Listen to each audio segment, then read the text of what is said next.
What's business?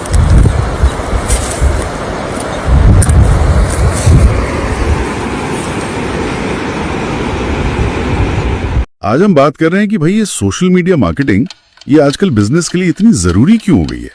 हमारे पास एक विश्लेषण है जो इसी सवाल को गहराई से देखता है। तो चलिए इसी पर थोड़ी चर्चा करते हैं, समझते हैं कि इसमें आखिर है क्या। बिल्कुल, और ये जानना वाकई बहुत जरूरी है क्योंकि आज के डिजिटल जमाने में देखिए लगभग हर कोई ऑनलाइन है, तो बिजनेस के लिए वहां होना मतलब एक तरह से जरूरी सा हो गया है। सही कहा। तो पहली बात जो इस विश्लेषण में सामने आती है वो काफी सीधी सी है कि भाई मार्केटिंग वहीं करो जहां लोग हों, और आजकल लोग हैं कहाँ? हाँ, ज्यादातर तो फेसबुक, इंस्टाग्राम, यूट्यूब, लिंक्डइन, इन्हीं सब पर। बिल्कुल। तो अगर कोई बिजनेस यहाँ एक्टिव नहीं है तो वो अपने ग्राहकों से जुड़ने का एक बहुत बड़ा मौका समझ लीजिए खो रहा है। सीधा कनेक्शन मिस हो रहा है। हाँ, और ये दिलचस्प है कि कैसे पारंपरिक तरीका बदल गया है पहुंचने का। अब बातचीत सीधी है, तुरंत होती है, बस आपको सही जगह पर होना है। सही। और यहीं पर दूसरा पॉइंट आता है, कम लागत में ज्यादा असर। देखिए टीवी या प्रिंट विज्ञापन वो तो महंगे हैं ही, ये तो हम जानते हैं। हाँ, वो तो है। लेकिन सोशल मीडिया पर विज्ञापन देना काफी सस्ता पड़ता है। और बात सिर्फ पैसे की नहीं है। इस विश्लेषण में जो खास बात है वो है टारगेटिंग। मतलब आप बहुत सटीक तरीके से चुन सकते हैं कि आपका एड कौन देखे। बिल्कुल, आप उम्र, लोकेशन, पसंद, ऑनलाइन बिहेवियर, मतलब कई चीजों के आधार पर लोगों को टारगेट कर सकते हैं। हाँ, तो इससे क्या होता है कि आपका संदेश सीधे उन लोगों तक पहुंचता है जिन्हें वाकई आपके प्रोडक्ट या सर्विस में दिलचस्पी हो सकती है। पैसा बर्बाद नहीं होता। और अगर बड़े नजरिए से देखें तो ये छोटे बिजनेस और स्टार्टअप्स के लिए तो जैसे क्या कहते हैं, वरदान जैसा है, जिनके पास मार्केटिंग का बजट कम होता है। हाँ, सही। ये उन्हें बड़ी कंपनियों के साथ मुकाबला करने का एक मौका देता है।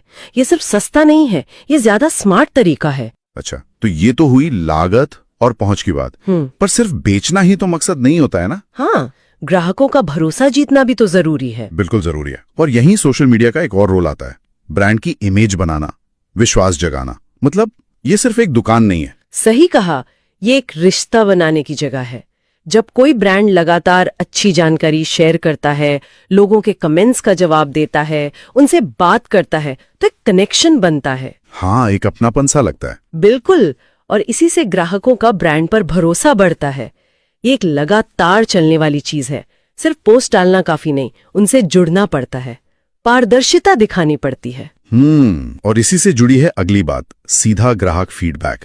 ये तो कमाल की चीज है मेरे ख्याल से। हाँ, बहुत पावरफुल है। लोग तुरंत अपनी राय, अपने सुझाव, यहाँ तक कि शिकायतें भी सब सोशल मीडिया पर डाल देते हैं। तो बिजनेस को सीधे पता चल जाता है कि कहाँ सुधार की गुंजाइश है। सही है। इससे अपनी कमियों को जानने और सुधारने का सीधा मौका मिलता है। लेकिन यहाँ एक जरूरी सवाल भी है जिस पर यह विश्लेषण इशारा करता है। क्या कंपनियां इस फीडबैक को सिर्फ सुन रही हैं या उस पर वाकई अमल भी कर रही हैं? ये सिर्फ एक तरफा बात नहीं होनी चाहिए। हाँ, मतलब सिर्फ सुनने के लिए सुनना नहीं। एग्जैक्टली। इसे सुधार का एक एक्टिव जरिया बनाना चाहिए। असली चुनौती इसी फीडबैक को एक्शन में बदलने की है। बिल्कुल सही। और आखिर में वो चीज जो सबको थोड़ी लुभाती है, वायरल होने की संभावना। हाँ, ये तो है। अगर आपका कंटेंट जबरदस्त है, लोगों को पसंद आ गया, तो सोशल मीडिया पर वो जंगल की आग की तरह फैल सकता है। मतलब आपका मैसेज बिना किसी एक्स्ट्रा खर्चे के लाखों लोगों तक पहुंच सकता है। हाँ, पहुंच सकता है। हालांकि ये भी ध्यान रखना जरूरी है कि वायरल होना थोड़ा किस्मत का खेल भी है। हाँ, वो तो है, गारंटी नहीं है। लेकिन इसकी संभावना ही सोशल मीडिया को इतना ताकतवर बनाती है। जरूरी ये है कि आपका कंटेंट अच्छा हो, उसमें दम हो, लोगों के काम का हो या उन्हें दिलचस्प लगे। क्वालिटी और प्रासंगिकता, यही वो चाबी है। तो कुल मिलाकर इस पूरी चर्चा का, इस विश्लेषण का सार यही निकलता है कि सोशल मीडिया मार्केटिंग अब कोई ऑप्शन नहीं रह गया है। नहीं, बिल्कुल नहीं। ये बिजनेस बढ़ाने के लिए, ग्राहकों से जुड़ने के लिए, अपनी पहचान बनाने के लिए एक बुनियादी जरूरत बन चुकी है, चाहे बिजनेस छोटा हो या बड़ा। एकदम सही। और इस पूरी तस्वीर को देखते हुए एक सवाल जरूर मन में आता है, आगे क्या? भविष्य में ग्राहक और ब्रांड का ये रिश्ता और कितना गहरा होगा? सोचने वाली बात है। क्या ये